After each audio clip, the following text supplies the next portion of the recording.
Assalamualaikum warahmatullahi wabarakatuh. Nama saya Adrian Devantoro dari kelas 11 IPA 1, ingin menjelaskan tentang suhu dan kalor. Suhu dan kalor. Suhu adalah ukuran yang menyatakan energi panas tersimpan dalam suatu benda. Benda bersuhu tinggi berarti memiliki energi panas yang tinggi. Begitu juga sebaliknya. Kalor adalah perpindahan energi panas yang terjadi dari benda bersuhu yang lebih tinggi ke benda bersuhu yang lebih rendah. Lalu ada termometer. Termometer adalah alat yang digunakan untuk mengukur suhu benda. Terdapat 4 skala umum yang digunakan untuk termometer, yaitu Celsius, Reaumur, Fahrenheit, dan Kelvin.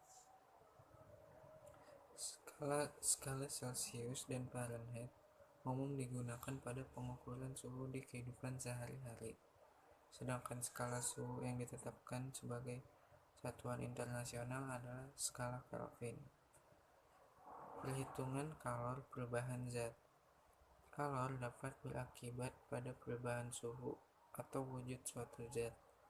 Penerimaan kalor akan meningkatkan suhu dan dapat mengubah zat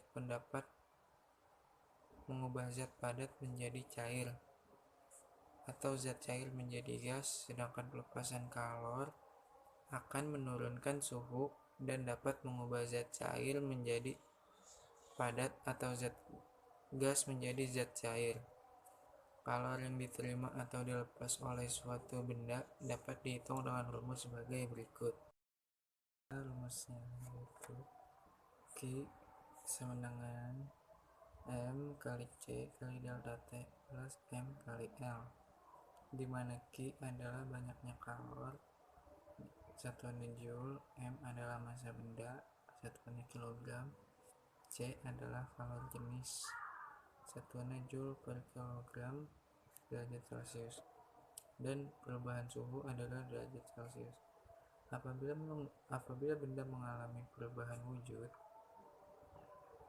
maka jumlah energi yang digunakan tersebut dihitung dengan rumus M kali L, di mana L adalah kalor jenis perubahan wujud zat.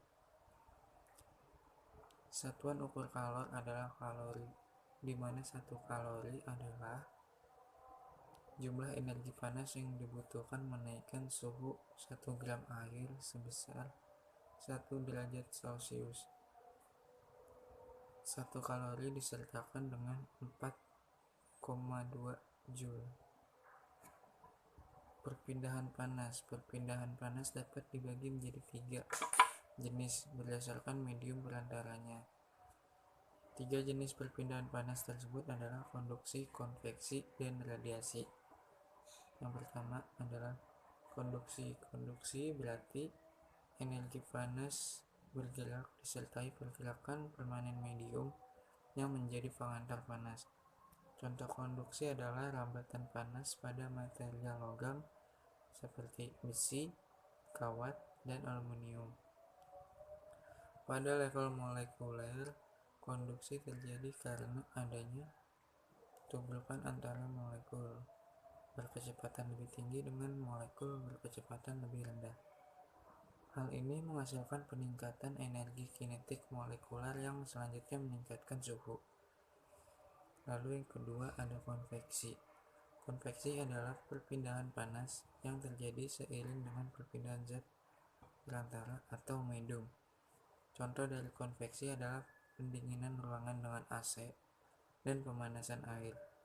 Pada level molekular, peningkatan suhu akan berpengaruh pada peningkatan volume dan juga kerapatan medium. Medium yang lebih renggang akan bergerak ke bawah, dan medium yang rapat bergerak ke atas. Medium yang lebih renggang adalah medium yang bersuhu lebih rendah. Sebaliknya, medium lebih rapat berarti suhu lebih tinggi. Pergerakan antar medium inilah yang mengakibatkan perpindahan panas. Lalu yang ketiga ada radiasi. Radiasi adalah penghantaran energi panas tanpa dibutuhkan penghantar. Panas ditransmisikan dengan emisi gelombang elektromagnetik. Pada level molekular, radiasi panas terjadi karena pergerakan acak momentum dan atom akibat radiasi elektromagnetik. Setiap benda akan mengeluarkan radiasi termal, bergantung dari panas yang dimiliki. Semakin panas objek tersebut, maka semakin besar radiasinya. Salah satu contoh radiasi panas adalah perpindahan energi panas dari matahari ke bumi dan benda-benda antariksa lainnya. Tiga jenis perpindahan panas tersebut dapat terjadi sekaligus pada suatu proses pemanasan. Contohnya adalah proses memanaskan panci berisi air di atas kompor, seperti pada gambar berikut. Lambatan panas api dari kompor ke panci adalah proses radiasi. Kemudian air yang panas di bagian bawah panci akan bergerak ke atas, bertukar posisi dengan air di bagian atas, menghasilkan transfer panas melalui konveksi, dan panas yang terbuat dari logam dapat dihantarkan ke tangan melalui proses konduksi. Lalu ada asas Black.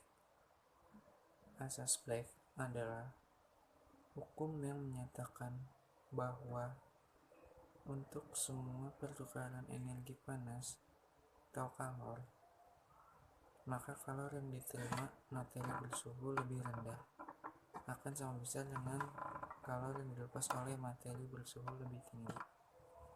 Secara matematis, asas Black dinyatakan sebagai berikut, yaitu Q lepas sama dengan Q terima. Jika terdapat dua materi dengan suhu berbeda dicampurkan menjadi satu, asas Black dapat digunakan untuk mengetahui suhu akhir campuran. Penerapannya secara matematis adalah sebagai berikut. Q lepas sama dengan Q terima. Lalu ada rumusnya, M1 dikali C1 buka kurung T1 dikurang TM tutup kurung. Lalu sama dengan M2 dikali C2 buka kurung TM dikurang T2. Keterangannya adalah M1 yaitu massa materi bersuhu lebih tinggi. Lalu C1 yaitu kalor jenis materi bersuhu lebih tinggi. Lalu T1 suhu materi bersuhu lebih tinggi. Lalu ada M2 yaitu massa materi bersuhu lebih rendah. C2 yaitu kalor jenis materi bersuhu lebih rendah. T2 suhu materi bersuhu lebih rendah. Dan yang terakhir ada TM yaitu suhu akhir campuran. Ya, sekian dari saya. Wassalamualaikum warahmatullahi wabarakatuh.